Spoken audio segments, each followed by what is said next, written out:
다윗의 시. 악을 행하는 자들 때문에 불평하지 말며 불의를 행하는 자들을 시기하지 말지어다. 그들은 풀과 같이 속히 배임을 당할 것이며 푸른 채소같이 쇠잔할 것이미로다. 여호와를 의뢰하고 선을 행하라. 땅에 머무는 동안 그의 성실을 먹을거리로 삼을지어다. 또 여호와를 기뻐하라. 그가 내 마음의 소원을 내게 이루어 주시리로다. 내 길을 여호와께 맡기라. 그를 의지하면 그가 이루시고 내 의를 빛같이 나타내시며 내 공의를 정오의 빛같이 하시리로다. 여호와 앞에 잠잠하고 참고 기다리라.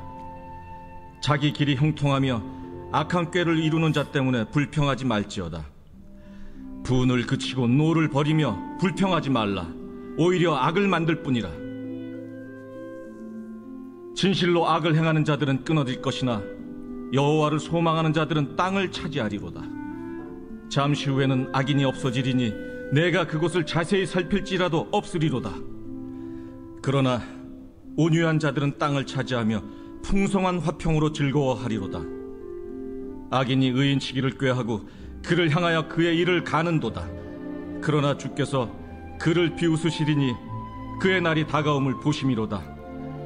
악인이 칼을 빼고 활을 당겨 가난하고 궁핍한 자를 엎드러뜨리며 행위가 정직한 자를 죽이고자 하나 그들의 칼은 오히려 그들의 양심을 찌르고 그들의 활은 부러지리로다. 의인의 적은 소유가 악인의 풍부함보다 낫도다. 악인의 팔은 부러지나 의인은 여호와께서 붙드시는도다. 여호와께서 온전한 자의 날을 아시나니 그들의 기업은 영원하리로다. 그들은 환난 때에 부끄러움을 당하지 아니하며 기근의 날에도 풍족할 것이나 악인들은 멸망하고 여호와의 원수들은 어린 양의 기름같이 타서 연기가 되어 없어지리로다. 악인은 꾸고 갚지 아니하나 의인은 은혜를 베풀고 주는도다. 주의 복을 받은 자들은 땅을 차지하고 주의 저주를 받은 자들은 끊어지리로다. 여호와께서 사람의 걸음을 정하시고 그의 길을 기뻐하시나니 그는 넘어지나 아주 엎드러지지 아니함은 여호와께서 그의 손으로 붙드심이로다. 내가 어려서부터 늙기까지 의인이 버림을 당하거나 그의 자손이 걸식함을 보지 못하였도다. 그는 종일토록 은혜를 베풀고 꾸어주니 그의 자손이 복을 받는도다. 악에서 떠나 선을 행하라. 그리하면 영원히 살리니. 여호와께서 정의를 사랑하시고 그의 성도를 버리지 아니하심이로다. 그들은 영원히 보호를 받으나 악인의 자손은 끊어지리로다. 의인이 땅을 차지하며 거기서 영원히 살리로다. 의인의 입은 지혜로우며 그의 혀는 정의를 말하며 그의 마음에는 하나님의 법이 있으니 그의 걸음은 실족함이 없으리로다. 악인이 의인을 엿보아 살해할 기회를 찾으나 여호와는 그를 악인의 손에 버려두지 아니하시고 재판 때에도 정죄하지 아니하시리로다. 여호와를 바라고 그의 도를 지키라. 그리하면 내가 땅을 차지하게 하실 것이라. 악인이 끊어질 때 내가 똑똑히 보리로다. 내가 악인의 큰 세력을 본즉 그 본래 땅에 서 있는 나무잎이 무성함과 같으나 내가 지나갈 때 그는 없어졌나니 내가 찾아도 발견하지 못하였도다. 온전한 사람을 살피고 정직한 자를 볼지어다. 모든 화평한 자의 미래는 평안이로다. 범죄자들은 함께 멸망하리니 악인의 미래는 끊어질 것이나 의인들의 구원은 여호와로부터 오나니 그는 환난 때에 그들의 요새이시로다.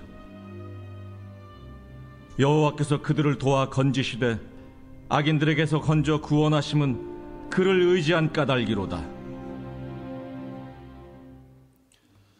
네, 주님의 은총과 평화가 여러분 가운데 함께 하시기를 간절히 축원합니다.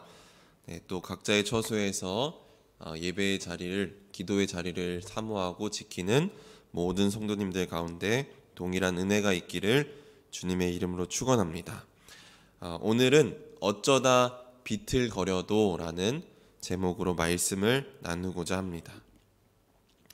오늘 시편 37편 총 40절의 긴 말씀이었습니다. 읽어보니 어떤 느낌이 드시나요? 왠지 잠언을 읽는 느낌이 들지 않으셨는지 모르겠습니다. 오늘 시는 이 잠언에 나오는 교훈들이 많이 인용이 되고 있습니다. 또 이 시편의 특징이 하나 있다면 답관체 형식을 가지고 있다는 것입니다. 히브리어 알파벳 첫 글자로 이 구절들이 시작되는 것을 우리가 답관체라고 하는데, 답관체를 사용하는 여러 가지 이유가 있지만 오늘 시편이 교훈의 내용인 것을 보았을 때 아마도 말씀을 외우기 위해서 사용한 것으로 볼 수 있습니다. 시편을 읽으면서 우리가 자주 보게 되는 이야기는 우리가 사는 삶의 현실은 악인들이 번영하는 것처럼 보인다는 것입니다. 그들은 세상에서 누릴 것을 다 누리고 살다가 또 심지어 죽을 때도 편안하게 죽습니다. 그런데 이 하나님을 믿는 사람들의 현실은 고통과 절망과 이런 상황들이 반복됩니다.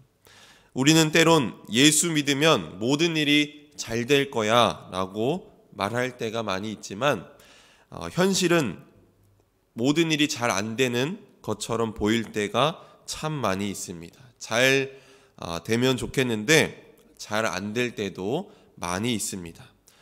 예수 믿으면 건강하면 좋겠는데 건강하지 않을 때도 있고, 또 예수 믿으면 사업이 잘 됐으면 좋겠는데 사업이 꼭 마음처럼 잘 되지 않을 때도 있습니다. 그러나 그렇다고 해서 하나님이 우리를 사랑하지 않으시는 게 절대 아니죠. 우리가 신앙을 간증할 때 예수 믿어서 잘된 이야기, 예수 믿어서 사업에 성공한 이야기만 있어서는 안 됩니다. 예수를 믿고 하나님의 뜻대로 살았음에도 어려움을 겪었지만 그러나 내 속에 말할 수 없는 자유가 생겼다는 그런 간증도 있어야 합니다. 하나님께 건강을 허락해달라고 기도했지만 하나님이 들어주시지 않으셨습니다. 그런데 아프기 전에 보지 못했던 것들을 보게 되었다는 그런 우리가 믿음의 간증들도 할 수 있어야 합니다. 잘된 것만이 신앙 고백이 되어서는 안 됩니다. 신앙생활의 보람은 세상이 나를 어떻게 할 수 없는 자유가 내 안에 들어왔다는 것입니다. 이것이야말로 하나님이 우리에게 주시는 큰 복인 줄 믿습니다. 오늘 시편 37편은 악인들이 번영하는 것처럼 보이는 이 세상이라고 할지라도 낙심하지 말라는 것입니다. 결국 악인들은 하나님에 의해서 제거될 것이고 선을 행한 사람들이 복을 받게 될 것이라는 말씀을 담고 있습니다. 시편 37편에서 가장 중요한 메시지는 1절 말씀입니다. 우리 1절 말씀 함께 읽어보도록 하겠습니다. 1절 말씀 함께 읽어보겠습니다. 시작. 악을 행하는 자들 때문에 불평하지 말며 불의를 행하는 자들을 시기하지 말지어다. 네, 두 가지를 하지 말라고 되어 있습니다. 첫째는 악을 행하는 자들 때문에 불평하지 말라. 둘째는 불의를 행하는 자들을 시기하지 말라는 것입니다. 그런데 사실 오늘 우리가 살아가면서 이 악인들의 이런 행태 때문에 불평하고 시기할 때가 참 많이 있습니다. 우리가 만나는 사람들 중에서도 그 사람을 보면서 이런 생각을 할 때가 많이 있습니다. 저 사람만 아니면 참 좋을 것 같은데 또 저 사람 때문에 오늘 망했네. 네, 이런 마음들 가져본 적 있으시죠? 네, 저도 그럴 때가 참 많이 있습니다. 그런데 2절에서 이것을 금하는 이유를 말합니다. 2절 말씀 보면 그들은 풀과 같이 속히 배임을 당할 것이며 푸른 채소같이 쇠잔할 것이미로다. 악인들은 결국 망하게 되어 있다는 것입니다. 8절 9절도 같은 구조로 말씀을 하고 있습니다. 분을 그치고 노를 버리며 불평하지 말라. 오히려 악을 만들 뿐이라. 진실로 악을 행하는 자들은 끊어질 것이나 여호와를 소망하는 자들은 땅을 차지하리로다. 네, 세상에는 우리의 이성과 지식으로는 설명하기 어려운 일들이 참 많이 일어납니다. 그때마다 우리는 도대체 하나님은 어디에 계신가? 라고 물을 때가 많이 있습니다.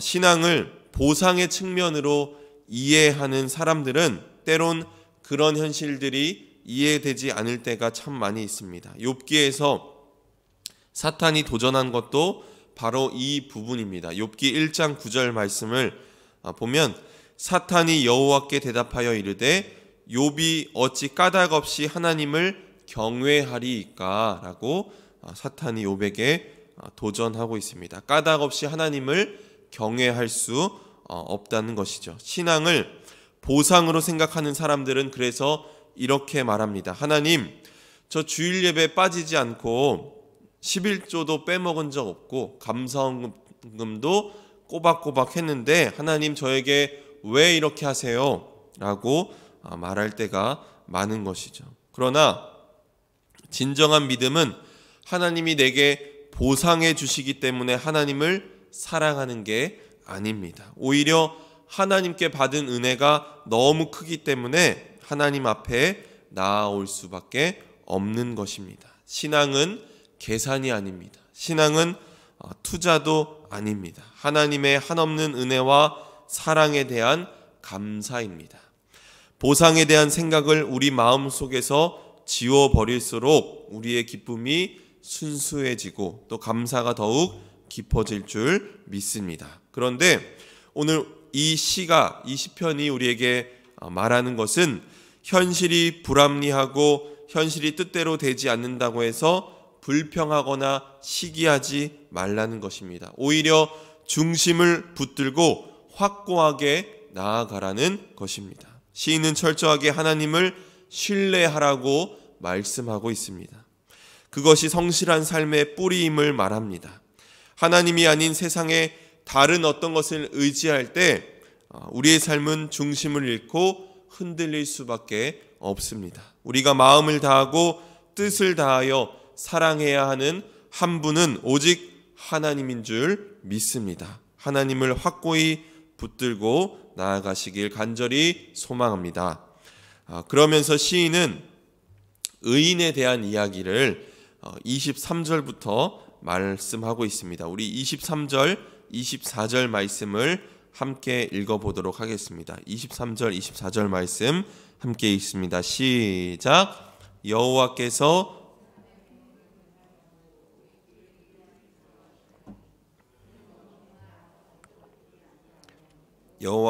그의 손으로 붙드심이로다. 아멘. 네, 너무 은혜가 많이 되는 말씀이죠. 네, 제가 이 말씀을 참 좋아하는데 이 말씀을 제가 세번역 성경으로 다시 읽어보겠습니다. 우리가 걷는 길이 주님께서 기뻐하시는 길이면 우리의 발걸음을 주님께서 지켜주시고 어쩌다 비틀거려도 주님께서 우리의 손을 잡아주시니 넘어지지 않는다. 아멘. 네, 우리가 살아가다 보면 어쩌다 비틀거릴 때가 얼마나 많이 있습니까? 믿음을 가지고 내가 결단하고 정말 믿음으로 열심히 살아야지 마음 먹지만 우리는 작은 일에도 마음이 흔들리고 누군가의 말 한마디에 쉽게 넘어지고 쓰러지고 하는 게 우리의 인생이잖아요. 내가 그렇게 어쩌다 비틀거려도 주님께서 우리의 손을 붙들고 계시기에 완전히 내가 넘어지지는 않는 것입니다. 이것이 바로 하나님의 은혜입니다. 내가 비틀거릴지라도 하나님은 나의 이런 연약한 모습을 보시고 어이구 내가 너 그렇게 넘어질 줄 알았다라고 혀를 차는 분이 아니시잖아요. 하나님. 우리의 비틀거림을 하나님이 계산해서 따져 묻는다면 하나님 앞에 똑바로 설 자가 누가 있겠습니까? 하나님은 인간이 진토임을 기억하시는 분이십니다. 우리는 연약하기에 비틀거릴 수밖에 없습니다. 하나님은 우리의 그 연약함, 비틀거림까지도 긍휼로 품어주시는 분이신 줄 믿습니다. 그런데 오늘 우리가 집중해야 할 말씀은 여기에 있습니다. 23절 말씀 세번역으로 제가 다시 앞부분만 읽어보겠습니다. 우리가 걷는 길이 주님께서 기뻐하시는 길이면 우리의 발걸음을 주님께서 지켜주시고 라고 이렇게 고백하고 있습니다. 우리가 늘 되새기고 질문해야 할 것이 바로 이것입니다. 우리가 걷는 길이 주님께서 기뻐하시는 길이면 오늘 내가 하는 일이 하나님이 기뻐하시는 일인가? 오늘 내가 여러 가지 기도 제목을 가지고 간구하는 기도를 하고 있는데 이 기도가 정말 하나님이 기뻐하시는 기도인가? 이것을 우리는 늘 물어야 하는 줄 믿습니다. 어떤 분은 이런 이야기를 하면 말씀하십니다. 이것이 하나님이 기뻐하시는 일인지 아닌지 어떻게 알 수 있습니까? 라고 질문하시는 분이 있습니다. 사실 이렇게 묻는 분들은 대부분 답을 알고 계십니다. 왜냐하면 내가 기도하면서 이 기도를 하나님이 기뻐하실지 기뻐하시지 않을지는 내가 더 잘 알고 있기 때문입니다. 그래도 답이 필요하신 분들이 계신다면 저는 답은 분명하다고 말하고 싶습니다. 하나님의 마음을 아는 것입니다. 하나님의 마음을 깊이 알면 내가 하는 일이 하나님이 기뻐하시는 일인지 아닌지 분명히 알 수 있습니다. 하나님의 마음을 아는 것은 다른 게 아닙니다. 정말 하나님이 마음 아파하시는 게 무엇인지 깊이 깨닫는 것입니다. 오늘 하나님의 마음 아픔을 나의 마음 아픔으로 느낄 수 있어야 하는 것입니다. 여러분, 예수님이 이 땅에 오신 이유가 무엇입니까? 이 세상에 대한 하나님의 마음 아픔이 있었기 때문 아닙니까? 그러므로 우리는 주님의 그 십자가 사랑을 붙들어야 합니다. 그 십자가의 사랑을 마음 깊이 깨달아야 하는 것입니다. 주님의 십자가는 자기를 희생해서 남을 살리는 삶이었습니다. 사랑하는 성도 여러분, 오늘 우리가 예수님의 오심을 기다리는 절기를 보내고 있습니다. 2000년 전에 인간의 몸을 입고 오신 예수님은 이제 우리를 통해서 이 땅에 오시기를 원하십니다. 그 주님께 기꺼이 우리의 몸과 마음을 드리기 원합니다. 하나님의 마음 아픔을 우리가 깊이 깨달아야 하는 줄 믿습니다. 세상은 속절없이 흔들리지만 우리에게 흔들리지 않는 반석과 같은 하나님이 계십니다. 그 하나님을 우리가 붙들고 확고하게 나아가야 합니다. 그러면 오늘 우리의 삶이 어쩌다 비틀거릴지라도 주님께서 우리의 손을 꼭 붙들어 주시는 줄 믿습니다. 여러분, 찬양 중에 세상 흔들리고 갑자기 생각이 안 나네요. 세상 흔들리고 사람들은 변하여도 나는 주를 섬기리, 이 찬양 있잖아요. 그죠? 이 찬양의 가사처럼 세상이 속절없이 흔들리고 사람들은 변할지라도 나는 믿음으로 살아가겠습니다. 이 고백이 오늘 우리에게 필요한 줄 믿습니다. 악인들이 번영하는 세상 속에서 낙심하지 말고 믿음으로 담대하게 살아가는 저와 여러분이 되기를 주님의 이름으로 축원합니다. 함께 기도하겠습니다. 고마우신 하나님, 오늘도 좋은 날 허락하시고 한 주의 첫 시작을 말씀으로 시작하게 하시니 참 감사합니다. 우리의 연약함으로 인해서 때로는 비틀거리고 삶이 흔들릴 때도 있지만 그럼에도 불구하고 주님께서 우리의 손을 꼭 붙들어 주심을 알기에 낙심하지 않고 다시 일어섭니다. 무엇보다 오늘 우리의 삶이 하나님께 영광을 돌리는 삶을 살게 하여 주시옵소서. 하나님이 기뻐하시는 일을 살게 하여 주시옵소서. 오늘 내가 하는 기도가 단순히 나의 욕망을 위한 기도가 아니라 마땅히 내가 해야 하는 기도를 하게 하시고 하나님이 원하시는 일을 위해 오늘 하루를 살아가게 하여 주시옵소서. 십자가의 사랑을 붙들게 하시고 또 예수님이 우리를 위해서 자기 몸을 바쳐 희생하였듯이 우리도 누군가를 위하여 희생하고 섬기는 삶을 살아가게 하여 주시옵소서. 오늘 이 예배 가운데 구별하여 귀한 예물 드리오니 하나님 연락하여 주시기를 원합니다. 감사 헌금으로 1000번째 예물로 드리오니 예물 드린 그 마음을 하나님 귀하게 여겨 주시옵소서. 어떤 상황 속에서도 주님과 동행함으로 넉넉히 이기게 하시고, 또 오늘 면접을 치르는 주님의 자녀 가운데 하나님 함께 하셔서 하나님께서 평안 가운데 지혜롭게 면접을 잘 치를 수 있도록 하나님 인도하여 주시옵소서. 하나님 또 손주들을 사랑하는 마음으로 하나님 또 1000번째 예물 드리오니 하나님께서 우리 손주들의 길을 열어주시고 선한 길로 역사하여 주시옵소서. 하나님 오늘도 가슴에 소망을 품고 기도합니다.